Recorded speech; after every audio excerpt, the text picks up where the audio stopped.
గర్వించే ఒక యోధుడిని కోల్పోయిందని చెప్పేసి చాలా లైక్ ఎక్స్ట్రీమ్లీ హ్యాపీగా లైక్ ఆనర్డ్గా ఫీల్ అయ్యారు వాళ్ళు బేసిక్గా. సో ఇలాంటి ఒక ఫెలిసిటేషన్ చేసినందుకు వాళ్ళకి చాలా హ్యాపీగా ఫీల్ అయ్యారు బేసిక్గా. ఒక 5 to 10% ఆఫ్ ద కమెంట్స్ నేను చదివినవి నేను చూస్తుంటా సోషల్ మీడియాలో. సో నాకు కొన్ని కమెంట్స్ ఇలా కనిపించినాయి, అంటే వాడికి చాలా మంది డబ్బులు ఇచ్చారా, మీరు ఇంకా ఎందుకు ఇస్తున్నారు, వాడికి చాలా మంది గవర్నమెంట్ నుంచి ఎన్నో లక్షల రూపాయలు అందించారా, మీరెందుకు చేస్తున్నారు, వాడు వీడేంటి is a soldier, Indian army.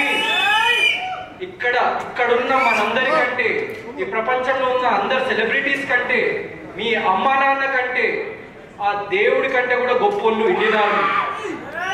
ఏ సంబంధం లేకుండా మీకోసం రక్తం చిందిస్తున్నారు. వాళ్ళని పట్టుకొని వాడు వీడు అంటే these are the real sleeper cells residing in this society. మీకు AK-47 అనే ఒక గన్ ఉంటుంది, మీకు తెలుసా తెలియదు? అంటే AK-47 అంటే దానికి ఆ పేరు ఎందుకు వచ్చిందంటే, ఒక్కసారి ఆ ట్రిగ్గర్ నొక్కగానే నిమిషానికి 47 బుల్లెట్ల చొప్పున ఇలా ఫటాఫట్ కాలుస్తూ ఉంటది.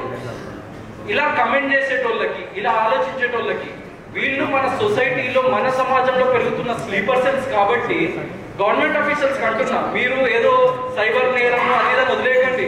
ఇట్లాంటి నా కొడుకుల్ని పట్టుకొని రోడ్డు మీద నిలబెట్టి AK-47 మిలిటరీ వాళ్ళ చేతులకు ఇచ్చి కాల్చి చంపిన రోజు ఈ మన దేశం అన్నది అభివృద్ధి చెందుతుందని నేను నమ్ముతున్నా. So sorry if I'm wrong, but అది నాలో ఉన్న ఫైర్ కాబట్టి నేను చెప్పాల్సి వస్తుంది. నేను చాలా కంట్రోల్ చేసుకున్నా ఈ ఈవెంట్లో ఆ మాట మాట్లాడొద్దని చెప్పేసి, but I had to pass this message. నా అంతరాత్మ ఒప్పుకోవట్లేదు, ఎందుకంటే చెప్పిన కదా, that fucking bastard inside me is not allowing to not speak about that thing. That's why I spoke. ఇంకా ఎవరేమనుకున్నా కూడా ప్రతి మంచిలో చెడు చూసే వాళ్ళకి నేనేం చేయలేను.